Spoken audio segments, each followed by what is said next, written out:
আমরা ছবির অনুরোধ করছি রেস না দেওয়ার জন্য, বিদেশিদের হাতে তুলে না দেওয়ার জন্য।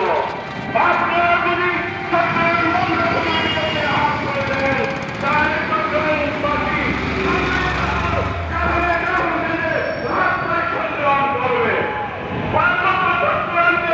বিদেশের হাতে কেনা দেওয়ার জন্য সেই ষড়যন্ত্র চলছে, সেই ষড়যন্ত্র রূপে দেওয়ার জন্য সঙ্গীকরণটাকে সমাজে আহ্বান করে আমার বক্তব্য এখানে শেষ করলাম।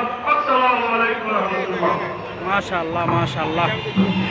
এই পর্যায়ে বক্তব্য রাখার জন্য অনুরোধ জানাচ্ছি ইসলামী ফ্রন্ট বাংলাদেশ চট্টগ্রাম মহানগর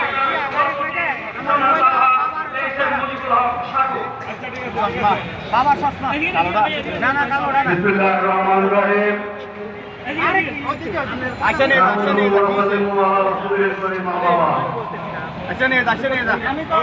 বৃহত্তর সুন্দর পত্রিকা আয়োজিত আজকের এই বক্তব্যে ইতিহাস ঐতিহ্যের ধারক রাজনীতির ময়দানে বিশাল জনসভা সম্মানিত সভাপতি মঞ্চে আসীন বৃহত্তর সুন্দরের শীর্ষ নেতৃবৃন্দ আলেম ওলামা পীর মাশায়েখগণ সমাবেত সুধী জনতা সংগ্রামী জনতা আসসালামু আলাইকুম ওয়া রাহমাতুল্লাহি ওয়া বারাকাতুহু।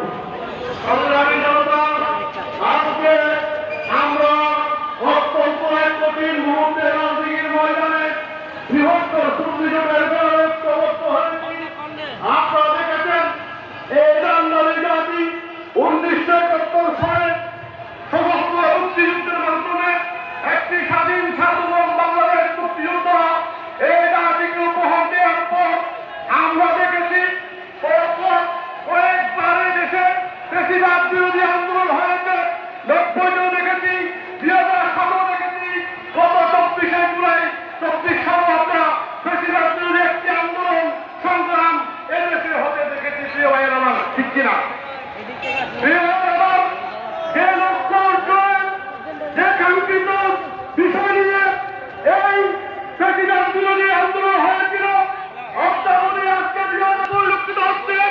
আমরা অত্যন্ত দুঃখের সাথে বলছি, আমরা চট্টগ্রামবাসীর হাজার বছরের ঐতিহ্য এই চট্টগ্রাম বন্দরকে বিদেশিদের হাতে তুলে দিয়ে একটি ষড়যন্ত্র আমরা পরিলক্ষিত করছি, যা চট্টগ্রামবাসী কখনো